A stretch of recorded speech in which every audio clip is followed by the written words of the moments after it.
Bonjour, bonjour chers parents. Je suis Dakaro, spécialiste en éducation. Je vous souhaite la bienvenue à cette émission, à cette petite émission au cours de laquelle nous allons parler de la petite enfance, de ce que nous faisons à la maternelle et comment suivre les enfants. Nous allons aussi parler donc de leur suivi parental. Et chers parents, nombreux sont les parents même, après avoir inscrit leurs enfants, se demandent ce que nous faisons à la maternelle. Beaucoup de parents nous posent cette question-là. Eh bien, qu'est-ce que nous faisons à la maternelle? Ils se demandent, est-ce que les enfants viennent apprendre quelque chose à la maternelle? Ah, chers parents, qu'est-ce que nous faisons à la maternelle? À la maternelle, nous posons à nouveau les premières bases de l'éducation. Nous reposons ces bases-là. Pourquoi? Parce qu'elles sont déjà censées être posées en famille, à la maison. Donc, nous posons à nouveau, les premières bases de l'éducation, raison pour laquelle ceux qui enseignent à la maternelle sont appelés éducateurs, éducatrices. Oui. À la maternelle, nous continuons d'abord les rôles des mamans. Oui, les mamans, qu'est-ce qu'elles font? Les mamans lavent les enfants, les rendent les enfants propres. Les mamans préparent à manger aux enfants, s'occupent de leur nourriture. Les mamans les élèvent. Les papas, c'est leur autorité paternelle qui est très recherchée. Eh bien, à la maternelle, nous jouons le rôle des mamans d'abord, parce que l'enfant doit retrouver sa maman à la maternelle. C'est pour cela que la maternelle existe. Et quand les enfants sont à la maternelle, s'ils se salissent, nous les lavons, nous les rendons propres, comme le ferait sa maman. Ah oui. Et nous apprenons à l'enfant comment prendre les bouchées. Quand ils mangent, quand nous sommes à table à l'école, nous passons parmi eux, entre eux, pour leur apprendre comment prendre le boucher, pour ne pas se salir en mangeant, pour ne pas salir son habit. Ah oui, c'est ça. Et nous les élevons aussi comme les mamans. Nous continuons cette éducation-là à travers des activités d'éveil afin de développer leurs facultés morales, sociales, intellectuelles et même spirituelles. Tout cela se fait à l'école maternelle. L'école maternelle est donc ce lieu-là qui est très nécessaire. C'est là où l'enfant passe une période intermédiaire, mais nécessaire, qui se trouve entre la maison et le primaire, qui est une scolarité obligatoire. L'enfant vient à la maternelle pour prendre du souffle, pour aller continuer à l'école primaire obligatoirement. Et l'enfant qui vient à la maternelle, nous leur donnons le goût d'aimer l'école. Nous leur donnons envie de venir à l'école. Ils ont le goût là, ils aiment l'école. C'est la maternelle qui vient apprendre à aimer l'école. Raison d'ailleurs pour lesquelles les enfants, vos enfants, chers parents, même les week-ends, quand l'enfant a commencé la maternelle et a déjà fait 3 semaines, 1 mois, et 6 semaines, 2 mois par là, même les week-ends, qu'est-ce que vous écoutez à la maison, papa? Ou bien maman, qu'est-ce que vous entendez? L'enfant crie, oh, je vais aller chez tata, je vais aller chez tata. Et tu lui dis, aujourd'hui, c'est pas le jour d'école. Et il ne comprend pas, il continue pas à crier, il veut aller à l'école. Pourquoi? Parce que tata lui a donné le goût de l'école. Il aime déjà l'école. Et l'enfant qui n'a pas fait la maternelle, quand il va au primaire, au CP1, il pleure. Il pleure là-bas. Il pleure au CP1. Et ça se fait. Ça arrive ici à l'école. Et les maîtres du CP1 nous sollicitent et nous prenons ces enfants-là, nous les faisons rentrer en classe maternelle pour 2 ou 3 jours et nous leur parlons. Nous avons notre tactique. Nous avons des manières, nous avons l'habileté là pour faire aimer l'école à l'enfant. Donc l'école maternelle est très importante. Ça vaut la peine. C'est très sérieux, l'école maternelle. Et ce n'est pas une éducation systématique que nous donnons. Ah non. Et l'enfant doit vivre son enfance à l'école maternelle à la maternelle, l'enfant aime venir parce qu'il se retrouve et les enseignements de l'école maternelle ne sont pas systématiques comme cela se fait au primaire, au collège. L'enfant aura le temps de subir tout ça là. Donnons-lui 2 ans pour vivre son enfance. C'est ce que nous faisons à la maternelle. Il aura le temps. Donc, il aura le temps pour aller au collège, au lycée, à l'université, pour se préparer et des nuits sans dormir pour pouvoir décrocher sa licence et autres. Donnons-leur cette possibilité de bien vivre leur enfance. C'est pour vous dire qu'à l'école maternelle, chers parents, vous n'êtes pas obligés de obliger les enfants à apprendre. Nous y arriverons. L'école maternelle, c'est très, très, très, très demander à toute famille de venir inscrire nos élèves qui sont leurs enfants à l'école parce que vous comprenez maintenant l'importance, n'est-ce pas? Oui. Et il y a aussi ce qui se passe souvent chez nous, les éducatrices de la maternelle, les parents viennent se plaindre. Oh, tata, mon enfant, oh, il est insupportable. Et moi, j'ai que 2 enfants ou bien 3 enfants à la maison, 3 enfants à la maison et je ne me retrouve pas. Et vous, et toi, tata, comment tu le fais? Tu en as jusqu'à 40, n'est-ce pas? Comment tu le fais? Eh bien, chers parents, nous connaissons vos enfants. Nous les connaissons. Oui, les enfants, ils sont très spéciaux. Chaque enfant a un schéma de fonctionnement qui est propre à l'enfance, à cette période-là. Et l'enfant est caractérisé par 3 éléments essentiels. D'abord, par son champ visuel élargi. L'enfant, il est à la découverte du monde. Tu es d'accord avec moi, chers parents? Il a la découverte du monde et il veut tout connaître. Il veut tout découvrir à la fois. Il est très curieux. L'enfant est toujours curieux, curieux, curieux. Même si tu lui offres un jouet, il veut voir ce qui fait marcher ce jouet-là. Oui, c'est de sa nature. Et à part ça, il est aussi caractérisé par une force très active. L'enfant bouge. L'enfant, c'est quelqu'un qui bouge. Il n'est pas calme naturellement. L'enfant bouge. Un enfant doit bouger. Il bouge. Il bouge. À nous de l'aider à se contenir. C'est ce que nous faisons à la maternelle. Il bouge. Un enfant malade, quand tu l'amènes à l'infirmerie, oh, il va bouger. Il ne peut pas rester tranquille. Oui, un enfant qui est trop calme, ce n'est pas un enfant. Il n'est pas un enfant. L'enfant bouge. Et le 3e côté de l'enfant, c'est quelqu'un qui aime la liberté. Il veut être libre.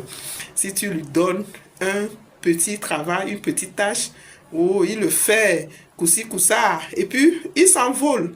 Comme un oiseau, il s'en va, il bouge, il veut être libre.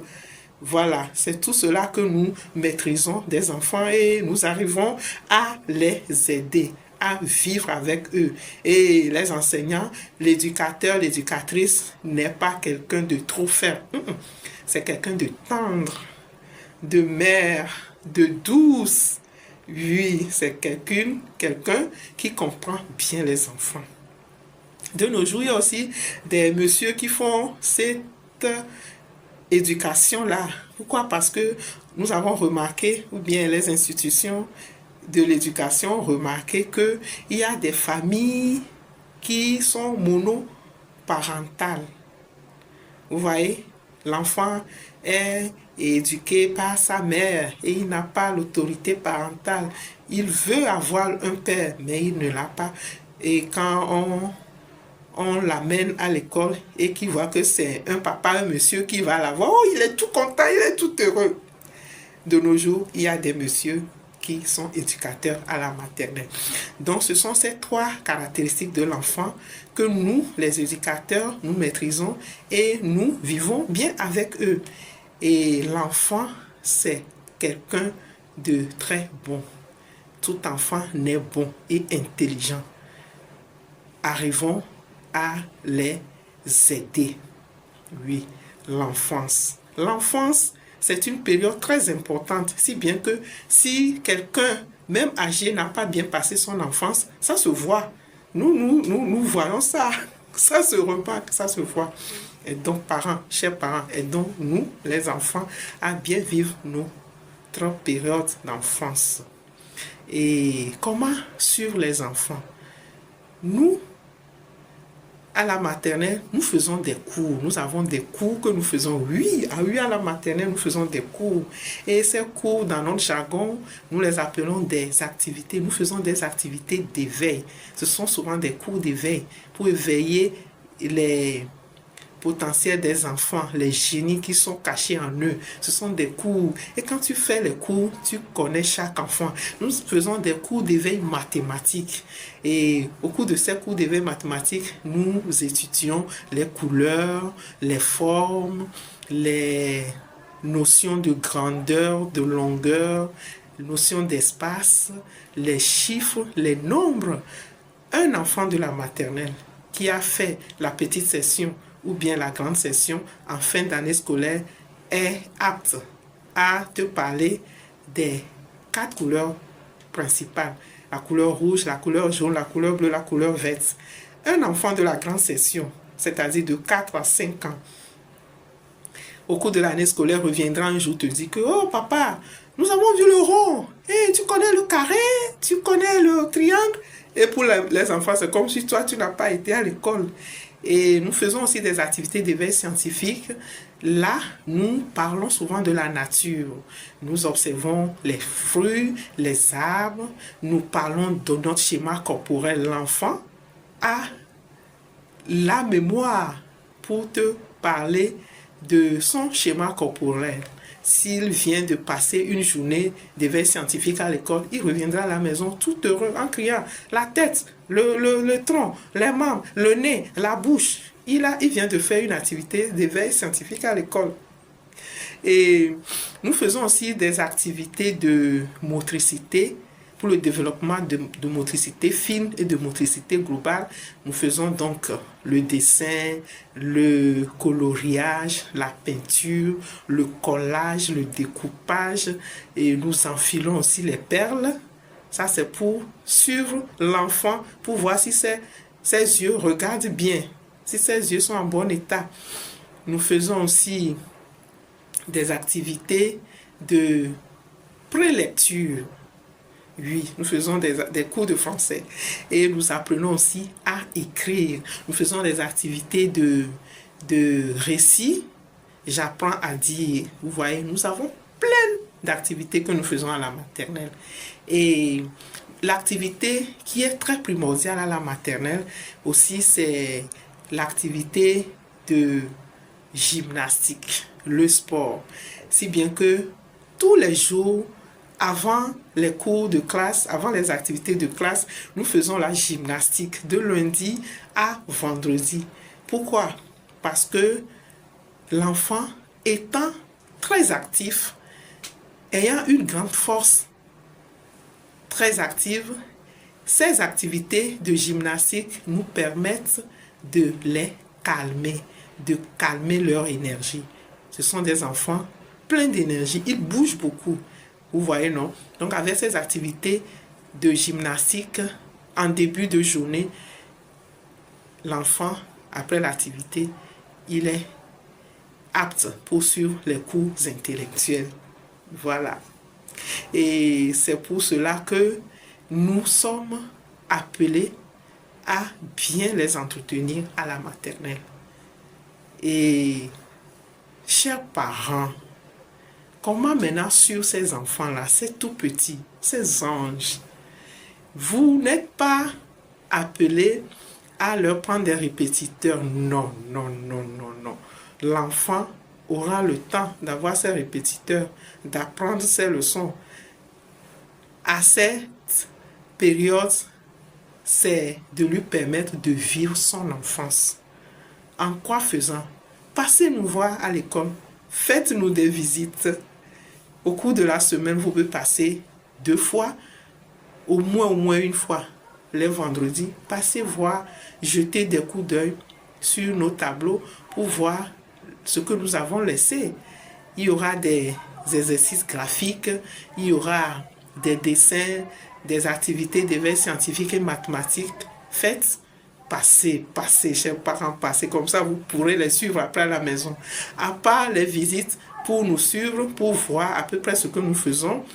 Et quand l'enfant revient, le second point pour le suivi parental, c'est lui demander ce qu'il a fait à l'école.